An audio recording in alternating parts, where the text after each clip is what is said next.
Law of attraction. इस विषय पे मैंने एक छोटा वीडियो क्लिप यूट्यूब पे डाला था, अगर आपने नहीं देखा हो तो उसको देख सकते हैं। मेरा सिर्फ इतना कहना है कि जो इस विषय पे यूट्यूब पे वीडियो चल रहे हैं उनमें से ज़्यादातर कुछ किताबें पढ़ करके बिना किसी व्यक्तिगत अनुभव के परोसे जा रहे हैं। मेरा सिर्फ इतना कहना है कि मैं जो बता रहा हूँ वो मेरे 71 साल की जिंदगी का निचोड़ है, जिसको मैंने अपने जीवन में देखा है कि लॉ ऑफ अट्रैक्शन कैसे काम करता है। देखिए, सबसे बड़ी चीज है कि यूनिवर्स या नेचर के नियम अपने आप वो काम कर रहे हैं, उसमें हम आप उसको बना बिगाड़ नहीं सकते।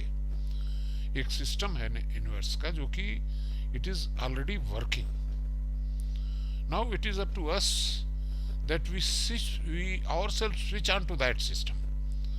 हमने किया क्या है कि अपने को इतना आर्टिफिशियल बना लिया कि उस सिस्टम से हम कट ऑफ हो गए। तो कैसे हम उस सिस्टम से ज्वाइन करें, इसके बारे में मुझे अलग से एक वीडियो पेश करना होगा। लेकिन अभी के लिए मैं अपने अनुभवों के निचोड़ बता रहा हूँ, जिससे आपको ये विश्वास हो जाए कि ये लॉ ऑफ अट्रैक्शन वाकई कैसे काम करता है। मैंने 2 घटनाओं का उल्लेख किया था अपने जीवन में। पहला कि मैं कैसे इंजीनियर बन गया। एक गांव का किसान के घर का लड़का, और किस तरह से आईआईटी रुड़की में मेरा दाखिला हो गया और मैं इंजीनियर बन गया 1974 में। उसका दूसरी घटना बताई थी मैंने कि जब मैं एटॉमिक पावर प्लांट की तरफ मेरा अट्रैक्शन बढ़ा एक एग्जीबिशन देख करके, तो कैसे मैं अचानक से एटॉमिक एनर्जी में दाखिल हो गया। अब तीसरी और चौथी घटना का मैं उल्लेख करना चाहूंगा। पहला तो ये, जब एटॉमिक एनर्जी की नौकरी छोड़ करके मैं इलाहाबाद आ गया तो एक प्राइवेट कंपनी में, तो हालांकि मेरे लिए वो निर्णय गलत था कि क्योंकि अल्टीमेटली वो प्राइवेट कंपनी बंद हो चली कुछ वर्षों बाद। लेकिन उसी दौरान जब मैं कंपनी की गाड़ी से चल रहा था तो मैंने देखा कि एक पीडब्ल्यूडी का इंजीनियर, शायद असिस्टेंट इंजीनियर रहा होगा, जिसको लोग उसमें एसडीओ कहते थे, वो अपनी गाड़ी खुद चला रहा था, जीप, और उसमें पीडब्ल्यूडी लिखा था और उसने खाकी पैंट और सफेद हाफ शर्ट पहन रखी थी। तो अचानक से मुझे जानने की उत्सुकता हुई कि ये कौन सरकारी व्यक्ति है जो ये गाड़ी चला रहा है। तो लोगों ने मुझे बताया कि ये पीडब्ल्यूडी का इंजीनियर है और ये सरकारी जीप मिलती है इन लोगों को अपना काम करने के लिए।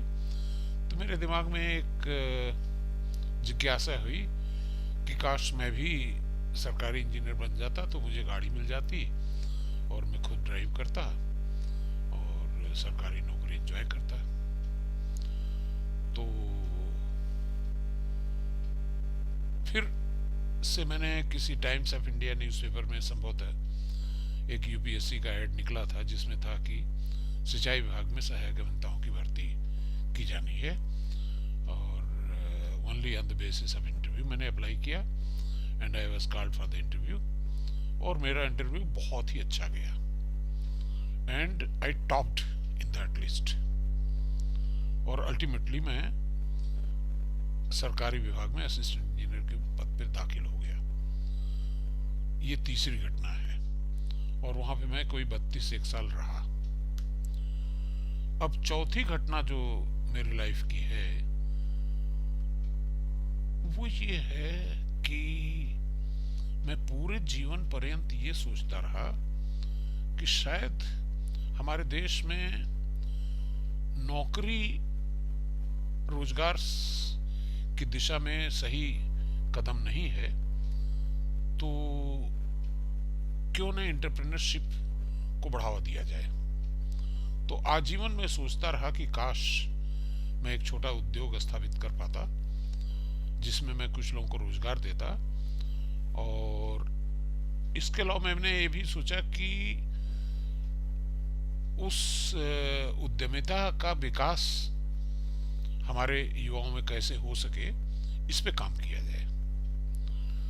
तो जब मैं सरकारी सेवा से सेवानिवृत्त हुआ तो मुझे मौका मिला एक छोटी इंडस्ट्री डालने का, जिसमें मैं कोई 10 एक साल से काम कर रहा हूँ। और मैंने नहीं कुछ तो 30-40 लोगों को एम्प्लॉयमेंट दे रखा है, और कम से कम 15 से 20 लोग मेरे यहाँ से ट्रेनिंग लेकर के अपना खुद का व्यवसाय कर रहे हैं। तो इस प्रकार से ये 4 घटनाएं मेरे जीवन की जो हुई, तो जिन चीज़ों के प्रति मैं आकर्षित हुआ वो स्वयं में अपने आप ही मेरे साथ घटित हो गई। इसके लिए मुझे कोई अलग से प्रयास नहीं करना पड़ा।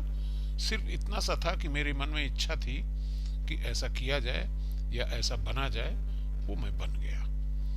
अब आगे की और घटनाओं का उल्लेख मैं अगले वीडियो में करूंगा।